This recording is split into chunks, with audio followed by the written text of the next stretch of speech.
ತುಂಬಾ ಖುಷಿ ಆಗತ್ತೆ ನೋಡುವಾಗ. ನಮ್ಮ ಮನೆ ಎದುರು ಈ ತರ ಇದ್ರೆ ತುಂಬಾ ಖುಷಿ ಆಗತ್ತೆ ಅಲ್ಲ. ಮತ್ತೆ ಯಾರು ಕೂಡ ಮಾಡ್ಬೋದು ನೋಡಿ. ಈ ಒಂದು ಗೋಣಿಯಲ್ಲಿ ಅಲ್ಲಲ್ಲಿ ರಂಧ್ರಗಳನ್ನು ತೆಗೆದು ಒಂದು 4 ಕಡ್ಡಿಗಳನ್ನು ಹಾಕಿಡುದು, ದೂರ ದೂರ ಹಾಕಿಟ್ಟದು ನೋಡಿ. ಈ ರೀತಿಯಲ್ಲಿ ಈ ರೀತಿ ತುಂಬಾ ಚೆನ್ನಾಗಿ ಬಂದಿದೆ. ಇದನ್ನ ಉಪಯೋಗ ಮಾಡುವಾಗ ಇದೆ ಇದನ್ನೆಲ್ಲ ನೋಡಿ. ಇಲ್ಲೊಂದಾಗಿದೆ, ರೆಡಿ ಉಂಟು.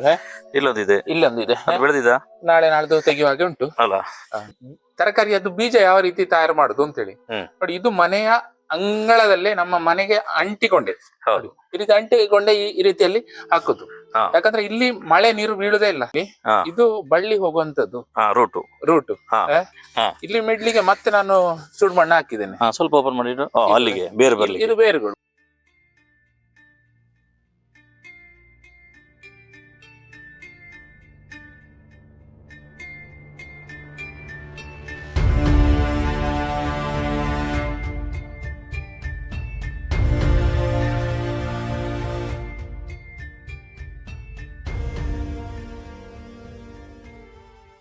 ಸಂಪೂರ್ಣ ಸಹಜ ಕೃಷಿ ಯೂಟ್ಯೂಬ್ ಚಾನಲ್ನ ಎಲ್ಲ ವೀಕ್ಷಕರಿಗೆ ನಮಸ್ಕಾರ. ನಾನು ಶಿವಪ್ರಸಾದ್ ಮಲೆಬೆಟ್ಟು. ನಾನಿವತ್ತು ವಿಟ್ಲ ತಾಲೂಕಿನ ಉದೂಪದ ಪಕ್ಕಕ್ಕೆ ಬಂದಿದ್ದೇನೆ. ಕೃಷಿಯ ಬಗ್ಗೆ ತೋರಿಸುವಂಥದ್ದು ನಮ್ಮ ಕೆಲಸ. ಆದರೆ ಇವತ್ತು ಕೃಷಿ ಇಷ್ಟು ಜನರಿಗೆ ತಲುಪಬೇಕು ಅಂತ ಹೇಳಿದ್ರೆ, ಕೃಷಿಯ ವಿಷಯಗಳು ಚರ್ಚೆ ಆಗಬೇಕು, ಒಳ್ಳೊಳ್ಳೆ ವಿಚಾರಗಳು ತಿಳ್ಕೋಬೇಕು ಅಂತ ಹೇಳಿದ್ರೆ, ಕೃಷಿಯ ಜೊತೆಗೆ ಎಷ್ಟೋ ಜನ ಕೃಷಿಯ ಸಂಗತಿಗಳನ್ನೇ ಜನರಿಗೆ ಪ್ರಸಾರ ಮಾಡುವಂಥ ಯೂಟ್ಯೂಬ್ ಚಾನಲ್ಗಳಿದೆ. ಇವತ್ತು ನಾನು ಲೋಕಲ್ ಫಾರ್ಮರ್ ಅನ್ನುವಂಥ ಒಂದು ಯೂಟ್ಯೂಬ್ ಚಾನಲ್ನ ಮುಖಾಂತರ ಈ ವಿಟ್ಲ ಭಾಗದ, ಪುತ್ತೂರು ಭಾಗದ ಎಷ್ಟೋ ಕೃಷಿಯನ್ನು ಜನರಿಗೆ ತಲುಪಿಸ್ತಿರುವಂಥ ಶ್ರೀಹರಿ ಅವರನ್ನು ಮಾತಾಡೋದಕ್ಕೋಸ್ಕರ ಬಂದಿದ್ದೇನೆ. ಅವರು ವೃತ್ತಿಯಲ್ಲಿ ಸಾಫ್ಟ್ವೇರ್ ಇಂಜಿನಿಯರ್. ಅದರ ಮಧ್ಯದಲ್ಲಿ ಅವರು ಕೃಷಿಯನ್ನು ಮಾಡ್ತಾರೆ. ಅದರೊಟ್ಟಿಗೆ ಸಾವಯವ ಕೃಷಿಗೆ ವಿಶೇಷವಾಗಿ ಪ್ರೋತ್ಸಾಹ ಕೊಡಬೇಕು ಅಂತೇಳಿ ಯೂಟ್ಯೂಬ್ದ ಮುಖಾಂತರ ಅವರು ಗೈಡ್ ಮಾಡ್ತಿರ್ತಾರೆ. ಅವರ ಒಂದಷ್ಟು ಕೈತೋಟದ ಟೆಕ್ನಿಕ್ಗಳು ಮತ್ತು ಅವರು ಯಾಕೆ ಯೂಟ್ಯೂಬ್ ಚಾನಲ್ ಪ್ರಾರಂಭ ಮಾಡಿದರು, ಕೃಷಿಯ ಇಂಟೆನ್ಷನ್ಗಳೇನು ಅನ್ನುವಂಥ ಎಲ್ಲ ಸಂಗತಿಯನ್ನು ನಿಮ್ಗೆ ತಿಳಿಸ್ತೇನೆ. ಬನ್ನಿ ಶ್ರೀಹರಿಯವರ ಜೊತೆ ಮಾತುಕತೆ ಮಾಡ್ತಾ ಸಂಪೂರ್ಣವಾಗಿರುವಂಥ ಮಾಹಿತಿಯನ್ನು ಪಡೆಯೋಣ. ಶ್ರೀಹರಿ ನಮಸ್ತೆ. ನಮಸ್ತೆ. ನಮಸ್ತೆ. ಯಾವಾಗಲೂ ಲೋಕಲ್ ಫಾರ್ಮ್ ಚಾನಲ್ನ ಮುಖಾಂತರ ನೀವು ಜನರ ಎದುರಿಗೆ ಬರ್ತಾ ಇದ್ರಿ. ಇವತ್ತು ನಮ್ಮ ಸೌಭಾಗ್ಯ, ನಮ್ಮ ಚಾನಲ್ ನೀವು ಮಾತಾಡೋದಕ್ಕೋಸ್ಕರ ಬಂದಿದ್ದೀರಿ. ಒಟ್ಟಾರೆ ಈ ಕೃಷಿಯ ಟೆಕ್ನಿಕ್ಗಳು ಅನ್ನೋದು ಭಾರಿ ಇಂಪಾರ್ಟೆಂಟ್, ಅದು ಜನರಿಗೆ ತಿಳಿಸುವಂಥದ್ದು. ಹೌದು. ಇಲ್ಲಿ ನನಗೆ ನೋಡಿದಾಗ ಆಶ್ಚರ್ಯ ಇದೆ, ಈ ಸಂದರ್ಭದಲ್ಲಿ ಸೋರೆ ಆಗಿರುವಂಥದ್ದು. ಹಾಗೆ ಅದರದ್ದು ಹೇಗೆ, ಅದರದ್ದು ಏನು ಪ್ಲಾನಿಂಗ್ ಅನ್ನುವಂಥದ್ದು ಸ್ವಲ್ಪ ತಿಳಿಸ್ಬೋದಲ್ಲ? ನೋಡಿ, ಇದು ಸೋರೆ ಬಳ್ಳಿಗಳು. ಇದೆಲ್ಲ ಒಂದು ಟೈರ್ ಮುಖಾಂತರ ಹಾಕಿತ್ತು. ಅಂದ್ರೆ ಒಂದು 2 ವೇಸ್ಟ್ ಟೈರ್ಗಳು ಹಾಕಿದ್ದೇನೆ ನೋಡಿ ಇಲ್ಲಿ. Bike tyre. ಈ ಸುಡ್ಮಣ್ಣು ಪ್ರಿಪರೇಷನ್ ಎಲ್ಲ ನಾವೊಂದು ಡಿಸೆಂಬರ್ ಅಲ್ಲೇ ಮಾಡಿರ್ತೇವೆ. ಇದ್ರಲ್ಲಿ ನಂತರ ಇದರಲ್ಲಿ ಸ್ವಲ್ಪ ಗೊಬ್ಬರ ಏನು ಸಿಕ್ಕಿದ್ದು ಅದನ್ನೆಲ್ಲ ಹಾಕಿರ್ತೇವೆ. ಈ ಮಳೆಗಾಲ ಸ್ಟಾರ್ಟ್ ಆಗುವಾಗ್ಲೇ ಬೀಜ ಹಾಕಿ ರೆಡಿ ಮಾಡಿ ಇಟ್ಟಿರ್ತೇವೆ. ಇದೆಲ್ಲ ರೆಡಿ ಮಾಡಿದ್ದು 2 ಟೈರ್ ಹಾಕಿದ್ದು ಅಷ್ಟೇ. ಯಾಕಂದ್ರೆ ಮಳೆ ನೀರು ಇದರ ಮಿಡ್ಲಿಗೆ ಅಲ್ಲಿ ಸಹ ಬೀಳಬಾರ್ದು. ಇಲ್ಲಿ ಚೆನ್ನಾಗಿ ಒಂದು ರೀತಿ ಒಣಗಿದ ರೀತಿಯಲ್ಲೇ ಇರ್ಬೇಕು, ಜಾಸ್ತಿ ನೀರು ಬೀಳಬಾರ್ದು ಅಂತ ಹೇಳಿ ಬುಡಕ್ಕೆ. ಆ ರೀತಿಯಲ್ಲಿ ಒಂದು ಇರುವಂತ ವ್ಯವಸ್ಥೆ ನೋಡಿ. ಇದೆಲ್ಲ ಆ ರೀತಿಯಲ್ಲೇ ಇಟ್ಟಿದ್ದೇನೆ. ಇವನ್ ಕುಂಬಳಕಾಯಿ ಸಹ ಈಗ ಬೀಜಗಳು ಹಾಕಿ ಗಿಡಗಳು ಆಗ್ತಾ ಇವೆ. ಈಗ ಇದಕ್ಕೆ ಗೋಣಿ ಹಾಕಿದಿರಲ್ಲ, ಇದ್ರಿಂದಾಗಿ ಇದು ಉಳಿದಿದೆ ಅನ್ಸತ್ತ ನಂಗೆ. ಹೌದು. ಅಂದ್ರೆ ಜಾಸ್ತಿ ನೀರು ಬೀಳೋದಿಲ್ಲ. ನೀವು ಹಾಕಿದ ಗೊಬ್ಬರದ ಏನು ನೀರಿನ ಅಂಶ ಇಲ್ಲೇ ಇರತ್ತೆ. ನಿಮ್ಗೆ ಕೊಚ್ಚಿಕೊಂಡು ಹೋಗುದಿಲ್ಲ ನೋಡಿ, ಹೊರಗಡೆ ಕೊಚ್ಚಿಕೊಂಡು ಹೋಗುವಂತ ಚಾನ್ಸಸ್ ಇರುವುದಿಲ್ಲ. ಕರೆಕ್ಟ್. ಸೊ ಗೊಬ್ಬರದ ಅಂಶ ಇದಕ್ಕೆ ಬೇಕಷ್ಟು ಚೆನ್ನಾಗಿ ಸಿಗುವ ಕಾರಣದಿಂದಾಗಿ ಬಳ್ಳಿಗಳು ಚೆನ್ನಾಗಿ ಬರ್ತವೆ, ಬೆಳೆದಿದೆ. ನಂತರ ಏನ್ ಮಾಡಿದ್ದೇನೆ ನೋಡಿ, ಇಲ್ಲಿ ಇದು ಬಳ್ಳಿ ಹೋಗುವಂತದ್ದು ರೂಟು. ಇಲ್ಲಿ ಮಿಡ್ಲಿಗೆ ಮತ್ತೆ ನಾನು ಸುಡು ಮಣ್ಣು ಹಾಕಿದ್ದೇನೆ. ಸ್ವಲ್ಪ ಓಪನ್ ಮಾಡಿ ಅಲ್ಲಿಗೆ ಬೇರೆ ಬರ್ಲಿ. ಇದು ಬೇರುಗಳು, ಇಲ್ಲಿ ಬೇರುಗಳು, ಇಲ್ಲಿ ಸಹ ಬೇರುಗಳು ಬರ್ತವೆ. ಎಲ್ಲ ಬೇರು ಬೇರಿಗೆ ನಾನು ಮತ್ತೆ ಸ್ವಲ್ಪ ಸುಡು ಮಣ್ಣು ಮತ್ತೆ ಮಣ್ಣು ಸಿಕ್ಕಿದ ಗುಡ್ಡೆ ಮಣ್ಣು ಹಾಕಿ ಬಿಡುದು. ಹೌದು. ಸೊ ಅಲ್ಲಿ ಚೆನ್ನಾಗಿ ಬರ್ತವೆ, ಮತ್ತೆ ಎನರ್ಜಿ ಅದಕ್ಕೆ ಸಿಗತ್ತೆ ಅಲ್ವಾ. ಇದು ಗುಡ್ಡೆಯಲ್ಲಿ ಒಳ್ಳೆ ಉದ್ದದ ಸೋರೆ ಅಲ್ಲ, ಇದು ಗುಡ್ಡೆಯಲ್ಲಿ ಇರುವಂತ ಜಾಗೆಯಲ್ಲಿ ಹಾಕಿದ್ದು. ಸ್ವಲ್ಪ ಬಲ್ಲೆ ತೆಗೆದು ಹಾಕಿದ್ರೆ ಆಯ್ತು, ಅಷ್ಟು ಚೆನ್ನಾಗಿ ಬೆಳೆದಿದೆ. ಈಗ ತೆಗೆಯುವ ಇದನ್ನು. ಉದ್ದ ಸೋರೆ ಎಲ್ಲಿಂದ ತಂದ್ರಿ ಬೀಜ? ನಿಮ್ಮ ಹತ್ರ ನಿಂತ? ಇದು ಮಾತ್ರ ಮಾರ್ಕೆಟಿಂಗ್ ಇಂದ ತಂದದ್ದು. ರೌಂಡ್ ಶೇಪ್ ಇದ್ದು ಸಿಗ್ಲಿಲ್ಲ. ಇದೆ, ಚೆನ್ನಾಗಿದೆ ನೋಡಿ. ಇನ್ನು ಒಳ್ಳೆ ಮೆದು ಇದೆ. ಕರೆಕ್ಟ್. ಅಲ್ಲೊಂದೆರಡು ಆಗಿದೆ ಅಂತ ಇಲ್ಲೆಲ್ಲ ಆಗಿ ಹೋಗಿದೆ. ನನಗೆ ಯಾಕೆ ಇದನ್ನು ತೋರಿಸ್ಬೇಕು ಅಂತ ಅನ್ಸಿದ್ರೆ, ಸೋರೆ ಎಲ್ಲ ಕಡೆ ಆಗ್ತದೆ, ಆದ್ರೆ ಈ ಸಂದರ್ಭದಲ್ಲಿ ಸೋರೆ ಆಗುದಿಲ್ಲ. ನನ್ನ ಲೆಕ್ಕದಲ್ಲಿ ನೀವು ಇಲ್ಲಿ ಬ್ಲಾಕ್ ಮಾಡಿ ಇಟ್ಟಿದಿರಲ್ಲ, ಅಂದ್ರೆ ಮಳೆ ನೀರು ಬೀಳದಾಗೆ, ಹಾಗಾಗಿ ಆಗಿರ್ಬೇಕು. ಅಲ್ಲಿ ಆಗಿದೆ ಉಪಯೋಗ ಮಾಡುವಾಗ ಇದೆ ಇದನ್ನೆಲ್ಲ. ನೋಡಿ, ಇಲ್ಲೊಂದಾಗಿದೆ, ರೆಡಿ ಉಂಟು. ಇಲ್ಲೊಂದಿದೆ, ಬೆಳೆದಿದ, ಬೆಳೆದಿದ, ನಾಳೆ ನಾಳ್ದು ತೆಗೆಯುವ ಹಾಗೆ ಉಂಟು. ಅಲ್ಲ. ನೋಡಿ ಅದಕ್ಕೆ ನಾವು ಇದು ಗೊಬ್ಬರ ಕರೆಕ್ಟ್ ಕೊಡ್ತಾ ಹೋಗಿದ್ದೇವೆ. ಹೌದು ಅಂದ್ರೆ ಬಳ್ಳಿ ಹೋದ ಹಾಗೆ ಹಾ ಅದಕ್ಕೆ ಸ್ವಲ್ಪ ಹೊಸ ಮಣ್ಣು ಸೇರಿಸಿದ್ರೆ ಕರೆಕ್ಟ್ ಅದಕ್ಕೆ ಖುಷಿ ಆಗ್ತದೆ, ಬೆಳೀತದೆ, ಮತ್ತೆ ಮತ್ತೆ ಬೆಳೀತಾ ಮತ್ತೆ ಮತ್ತೆ ಹೋಗುತ್ತೆ. ಎನರ್ಜಿ ಸಿಗ್ತದಲ್ಲ. ಹೌದು ಹೌದು, ಅದನ್ನು ಮಾಡ್ತಾ ಇರ್ಬೇಕು ನಾವು. ಬರೇ ಒಂದು ಗಿಡ ನಟ್ಟು ಅಲ್ಲಿಗೆ ಮಾತ್ರ ಹಾಕುದಲ್ಲ, ಕರೆಕ್ಟ್. ಅದ್ರ ಒಟ್ಟಿಗೆ ನಾವು ಸಹ ಗೊಬ್ಬರ ಹಾಕ್ತಾ ಹೋಗ್ತಾ ಇರುದು. ನೀವು ಯೂಟ್ಯೂಬ್ ಚಾನಲ್ ಪ್ರಾರಂಭ ಮಾಡಿದ್ರಲ್ಲ, ಹೌದು. ಯಾವ ಉದ್ದೇಶಕ್ಕೋಸ್ಕರ ನೀವು ಮಾಡಿರುವಂತದ್ದು? ನೋಡಿ, ಯೂಟ್ಯೂಬ್ ನಿಂದಾಗಿ ನಮಗೆ ವಿಚಾರಗಳು ಗ್ಲೋಬಲ್ ವರ್ಲ್ಡ್ ಗೆ ಗೊತ್ತಾಗ್ತದೆ ಇದು. ಅದರಿಂದಾಗಿ ಯೂಟ್ಯೂಬ್ ಮಾಡಿದ್ದು. ಮತ್ತೆ ಮೊಬೈಲ್ ಅಲ್ಲಿ ಒಂದು ಬಾರಿ ಯಾರಿಗಾರ ಸೆಂಡ್ ಮಾಡಿದ್ರೆ ಆ ಮೆಮೊರಿ ಜಾಸ್ತಿ ಆದಾಗ ಅದು ಡೆಲೀಟ್ ಆಗಿ ಹೋಗ್ತದೆ. ಸೊ ಇದು ಫ್ರೀ ಆಗಿ ಉಂಟು ನಮಗೆ, ಕರೆಕ್ಟ್. ಅದ್ರಲ್ಲಿ ಹಾಕಿ ಬಿಡುದು. ಬೇಕಾದಾಗ ಜನರು ನೋಡ್ಕೊಂಡು ಅದ್ರ ಮೇಲೆ ನೋಡ್ತಾ ಇರ್ತಾರೆ, ಅವರು ಕೃಷಿ ಮಾಡ್ತಾ ಇರ್ತಾರೆ. ಎಲ್ರು ಯೂಟ್ಯೂಬರ್ ಗಳಾಗ್ಬೇಕು ಅನ್ನೋದು ನನ್ನ ಉದ್ದೇಶ. ಕೃಷಿಕರು ಎಲ್ರು ಯೂಟ್ಯೂಬರ್ ಆದಾಗ ಏನಾಗ್ತದೆ, ಅಲ್ಲಿ ಎಲ್ರ ಹತ್ರ ಇರುವಂತ ವಿಚಾರಗಳು ಹೊರಗಡೆ ಬರುತ್ತೆ. ಈಗ ನಾನು ಹಾಕುವಂತ ವಿಡಿಯೋದಲ್ಲಿ ಎಲ್ಲ ನಾನು ಹೇಳಿದ್ದು 100ಕ್ಕೆ 100 ಎಲ್ಲ ವಿಚಾರಗಳು ಸರಿಯಾಗಿರುತ್ತೆ ಅಂತ. ಕೆಲವು ತಪ್ಪುಗಳು ಬರುವುದು ಸಹಜ, ಕೃಷಿಯಲ್ಲಿ ತಪ್ಪುಗಳು ಇರ್ತದೆ. ಅದು ಮತ್ತೊಬ್ರು ಯಾರೋ ಹಾಕಿದ್ರು, ಆಗ ಅಲ್ಲಿ ವಿಮರ್ಶೆ ಬರ್ತದೆ, ಮತ್ತೆ ಡಿಸ್ಕಷನ್ ಆಗ್ತದೆ. ಆಗ ಏನಾಗುತ್ತೆ, ಒಂದು ಪರ್ಫೆಕ್ಟ್ ಆದಂತ ಒಂದು ಒಳ್ಳೆಯ ಆನ್ಸರ್ ಫೈನಲಿ ಔಟ್ಪುಟ್ ಆಗಿ ಬರುತ್ತೆ. ಅದು ಜನರಿಗೆ ಡಿಸ್ಕಷನ್ ಗೆ ಒಂದು ಒಳ್ಳೆ ಚಾನಲ್ ಆಗಿರುತ್ತೆ. ಅದನ್ನ ನಾನು ಬಯಸೋದು, ಕೃಷಿಕರು ಎಲ್ಲರೂ ಸಹ ಡಿಸ್ಕಷನ್ ಮಾಡ್ಬೇಕು. ಜಾಸ್ತಿ ಜಾಸ್ತಿ ಡಿಸ್ಕಷನ್ ಮಾಡಿದ ಹಾಗೆ ಹೊಸ ಹೊಸ ವಿಚಾರಗಳು ತಿಳಿಯುತ್ತದೆ, ಇನ್ನೋವೇಷನ್ಸ್ ಗಳು ಹೊರಗಡೆ ಬರುತ್ತೆ. ಅದರಿಂದಾಗಿ ನಮ್ಮ ದೇಶದ ಒಂದು ಏನು ಅಭಿವೃದ್ಧಿ ಆಗತ್ತೆ. ಸೊ ಇದು ಡಿಸ್ಟ್ರಿಬ್ಯೂಟ್ ಆಗಿ ನಮ್ಗೆ ಬೆಳವಣಿಗೆ ಬೇಕು. ಇಂಡಿವಿಜುವಲ್ ಒಂದು ಪಿಲ್ಲರ್ ದೊಡ್ಡದಾದ್ರೆ ಏನು ಪ್ರಯೋಜನ ಇಲ್ಲ. ಒಬ್ಬ ಕೋಟ್ಯಾಧಿಪತಿ ಮಿಲಿಯನರ್ ಆದ್ರೆ ಏನ್ ಪ್ರಯೋಜನ ಇಲ್ಲ. ಎಲ್ರು ಸಹ ಒಂದು ಕಾರ್ ಹೊಂದಿರ್ಬೇಕು. ಸಣ್ಣ ಕಾರ್ ಸಾಕು ನಮಗೆ ಹೋಗ್ಲಿಕ್ಕೆ ಬರ್ಲಿಕ್ಕೆ, ಸಣ್ಣ ಕಾರ್ ಸಾಕು, ಬೈಕ್ ಬೇಕು, ಎಲ್ಲ ಬೇಕು. ಹಾಗಂತ ಹೇಳ್ಬಿಟ್ಟು ನಮಗೆ ಎಲ್ರಿಗೆ ಸಹ ಆಡಿಯಲ್ಲೇ ಹೋಗ್ಬೇಕು ಅನ್ನುವಂತ ಆಸೆಯನ್ನು ನಾವು ಇಟ್ಕೊಳ್ಬೇಕಾಗಿ ಅವಶ್ಯಕತೆ ಇಲ್ಲ, ಅಂತದ್ದೆಲ್ಲ ಬೇಡ. ಬಟ್ ಡಿಸ್ಟ್ರಿಬ್ಯೂಟ್ ಆಗಿ ಈ ಕೃಷಿಯಲ್ಲಿ ಒಂದು ಬೆಳವಣಿಗೆ ಇದ್ರೆ ದೇಶದ ಅಭಿವೃದ್ಧಿ ಆಗತ್ತೆ ಅಂತ ಹೇಳಿ ನನ್ನ ಒಂದು ಅನಿಸಿಕೆ. ಅದಕ್ಕಾಗಿ ಈ ಯೂಟ್ಯೂಬ್ ಚಾನಲ್ ನಾವು ಮಾಡಿ. ಇದೀಗ ಗೆಣಸನ್ನು ಹಾಕಿರುವಂತದ್ದಲ್ಲ, ಇದೊಂದು ಪ್ರಯೋಗನಾ? ನೋಡಿ, ಇದ್ರಲ್ಲಿ ಸಹ ನಾವು ಸುಡ್ಮಣ್ಣು ಮತ್ತೆ ಗೊಬ್ಬರ ಹಾಕಿಟ್ಟದ್ದು, ಹಟ್ಟಿ ಗೊಬ್ಬರ ಸ್ವಲ್ಪ ಸಿಗುವಾಗ ಹಾಕಿಟ್ಟದ್ದು. ಸುಡ್ಮಣ್ಣು ಹಾಕಿದ್ರಿಂದಾಗಿ ಈ ಗೆಣಸುಗಳು ತುಂಬಾ ಚೆನ್ನಾಗಿ ಬರುತ್ತೆ. ನೋಡಿ, ಈ ಒಂದು ಗೋಣಿಯಲ್ಲಿ ಅಲ್ಲಿ ರಂಧ್ರಗಳನ್ನು ತೆಗೆದು ಒಂದು 4 ಕಡ್ಡಿಗಳನ್ನು ಹಾಕಿಡುದು, ದೂರ ದೂರ ಹಾಕಿಟ್ಟದ್ದು. ನೋಡಿ, ಈ ರೀತಿಯಲ್ಲಿ ಈ ರೀತಿ ತುಂಬಾ ಚೆನ್ನಾಗಿ ಬಂದಿದೆ. ಒಂದು 3.5 ತಿಂಗಳು ಆಗುವಾಗ ಚೆನ್ನಾಗಿ ಗೆಡ್ಡೆಗಳು ಹೊರಗಡೆ ಬರುತ್ತೆ. ತೆಗಿಲಿಕ್ಕೆಲ್ಲ ತುಂಬಾ ಸುಲಭ ಆಗಿರುತ್ತೆ. ಮತ್ತೆ ಹಂದಿ ಕಾಟ, ಇದು ಈಗ ಗುಡ್ಡೆಯಲ್ಲೆಲ್ಲ ಇರುವಾಗ ನಿಮ್ಗೆ ಹಂದಿಗಳು ತುಂಬಾ ಬರ್ತವೆ. ಕಲ್ಲಿನ ಮೇಲೆ ಇಟ್ಟದ ಅಂತ, ಅದಕ್ಕಾಗಿ ಕಲ್ಲಿನ ಮೇಲೆ ಇಟ್ಟು ಬಿಡುದು. ಅಲ್ಲಿ ಕಲ್ಲುಗಳು ಏನಿದೆ ಅದ್ರ ಮೇಲೆ ಇಟ್ಟು ಬಿಡುದು. ನಿಮ್ಗೆ ಕಳೆದ ವರ್ಷ ಅಂತೂ ತಿನ್ಲಿಕ್ಕೆ ಸಿಗ್ಲಿಲ್ಲ ಅಲ್ಲ, ಅಂದ್ರೆ ನಾವು ಸಾಲು ಮಾಡಿ ನೆಟ್ಟದ್ದು, ಅದಕ್ಕೆ ಒಂದು ಕಲ್ಲಿನ ಮೇಲೆ ಇಟ್ಟು ಬಿಡುದು. ನೋಡಿ, ಹಂದಿಗಳನ್ನು 2.5 ಫೀಟ್ ಎತ್ತರ ಇದೆ. 2.5 ಫೀಟ್ ಎತ್ತರದಲ್ಲಿ ಗೋಣಿ ಅಡ್ಡ ಹಾಕಿ ಮತ್ತೆ ಹೀಗೆ ನೆಟ್ಟದ್ದು. ಚೆನ್ನಾಗಿ ಬಂದಿದೆ. ಮತ್ತೆ ಮನೆ ಎದುರು ಇರೋದ್ರಿಂದಾಗಿ ನೋಡ್ಲಿಕ್ಕೆಲ್ಲ ತುಂಬಾ ಖುಷಿ ಆಗ್ತದೆ. ಆ ರೀತಿಯಲ್ಲಿ ನಾವೊಂದು ಬೇಕಾದ ಒಂದು ಸಿಸ್ಟಮ್ ಮಾಡಿದ್ದೇವೆ. ಬರುವ ವರ್ಷ ಇದನ್ನು ಸ್ವಲ್ಪ ಜಾಸ್ತಿ ಮಾಡುವಂತ ಇದ್ದೇವೆ, ಒಂದು 25-30 ಗೋಣಿಯಲ್ಲಿ. ಈಗ ಪ್ರಾಯೋಗಿಕವಾಗಿ ಈ ವರ್ಷ ಒಂದು 2 ಗೋಣಿಯಲ್ಲಿ ಹಾಕಿಟ್ಟಿದ್ದೇನೆ. ಇದನ್ನು ಕಂಟಿನ್ಯೂ ಮಾಡ್ತಾ ಹೋಗುದು. ಈಗ ನೀವು ಯೂಟ್ಯೂಬ್ ಪ್ರಾರಂಭ ಮಾಡಿದ್ರಲ್ಲ, ಪ್ರಾರಂಭ ಮಾಡಿದ್ಮೇಲೆ ನಿಮ್ಗೆ ಜನರೊಟ್ಟಿಗೆ ಸಂವಹನ ಸಂಪರ್ಕ ಹೇಗೆ, ನಿಮ್ಗೆ ಒಂದು ಅನುಭವ ಬಂತದ್ರಿಂದ? ಅದಂತೂ ಹೇಳುದು ಬೇಡ, ಅಷ್ಟೊಂದು ಖುಷಿ ಆಗತ್ತೆ. ಅಂದ್ರೆ ನಾವು ಟೈಮ್ ವೇಸ್ಟ್ ಆಯ್ತು ಅಂತ ಹೇಳಿ ನಾವು ಅದ್ರಲ್ಲಿ ಯೋಚನೆ ಮಾಡ್ಲಿಕ್ಕೆ ಇಲ್ಲ.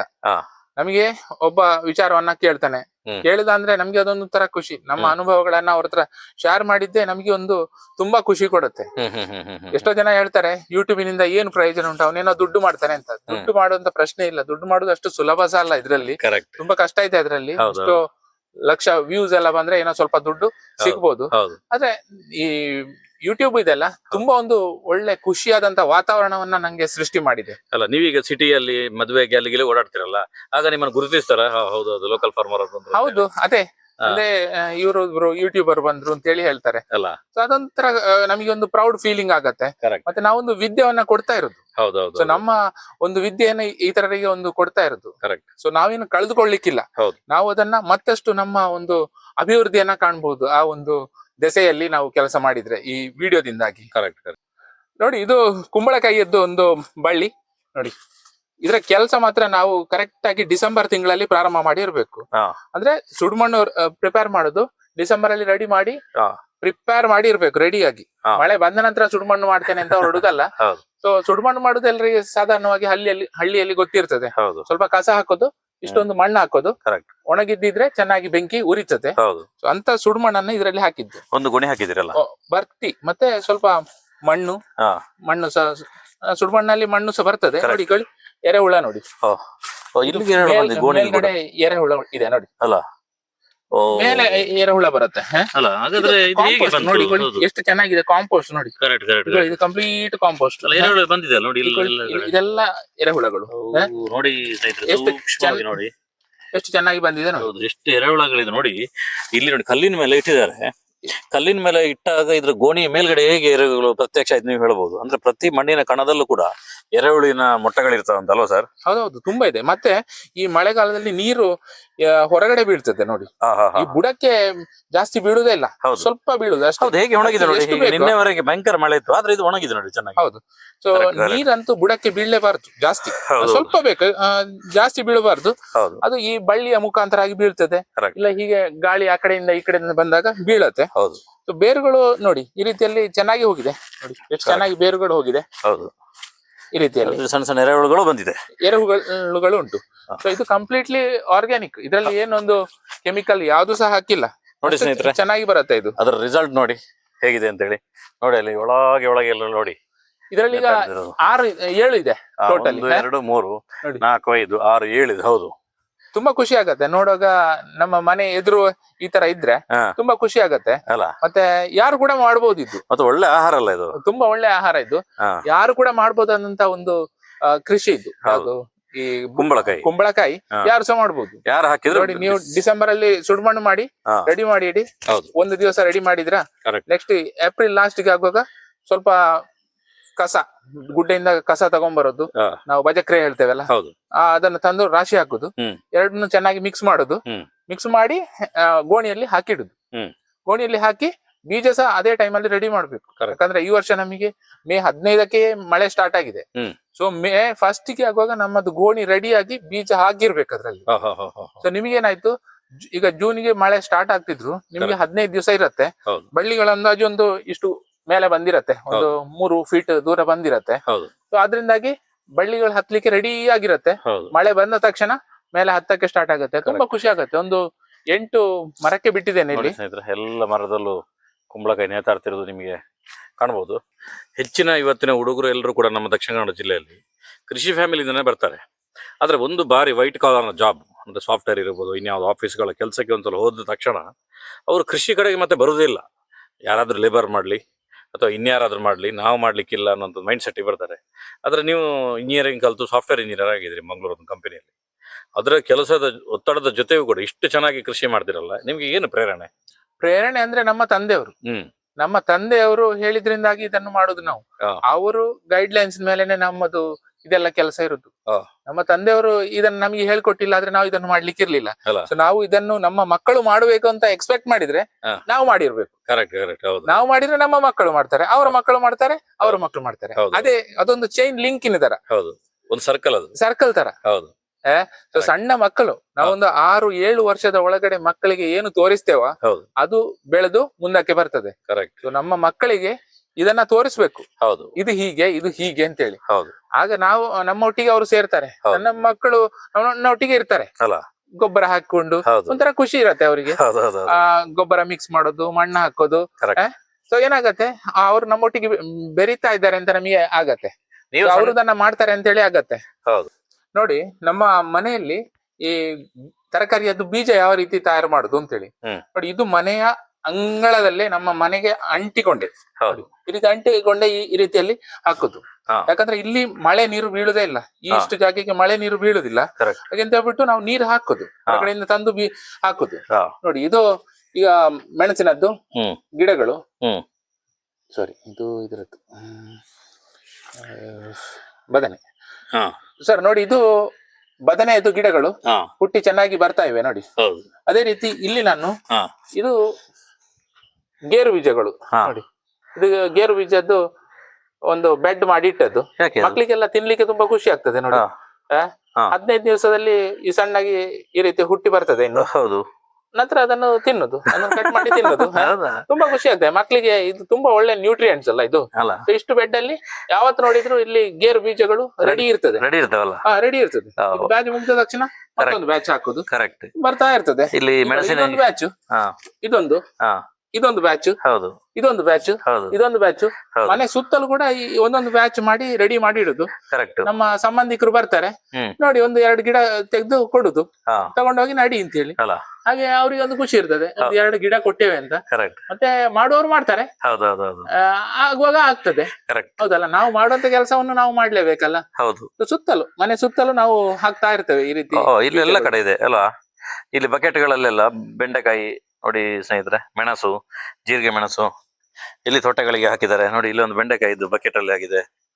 ಇದು ಮನೆ ಸುತ್ತ ಈ ರೀತಿ ಗಿಡಗಳನ್ನೆಲ್ಲವೂ ಕೂಡ ಹಾಕಿದ್ದಾರೆ. ನೋಡಿ ಸ್ನೇಹಿತರೆ, ಕೃಷಿ ಅನ್ನುವಂಥದ್ದು ಒಬ್ರಿಗೊಬ್ರು ಪೂರಕ ಆಗಿರುವಂಥದ್ದು. ಹಾಗೆ ಕೃಷಿಗೆ ಸಂಬಂಧಪಟ್ಟಿರುವಂಥ ಯೂಟ್ಯೂಬರ್ಗಳೆಲ್ಲರೂ ಕೂಡ ಇನ್ನು ಸಮಾಜದಲ್ಲಿ ತುಂಬಾ ಜನ ಆಗ್ಬೇಕು ಸರ್, ಹೌದಲ್ವಾ? ಹೌದೌದು. ಯಾಕಂದ್ರೆ ನಾವು ಕೆಲವು ಜನರು ಮಾತ್ರ ಅಲ್ಲ, ಎಲ್ಲರೂ ಆಗ್ಬೇಕು. ಹಾಗಾಗಿ ಎಲ್ರಿಗೂ ಪ್ರೋತ್ಸಾಹಿಸೋದು ಭಾರಿ ಇಂಪಾರ್ಟೆಂಟ್.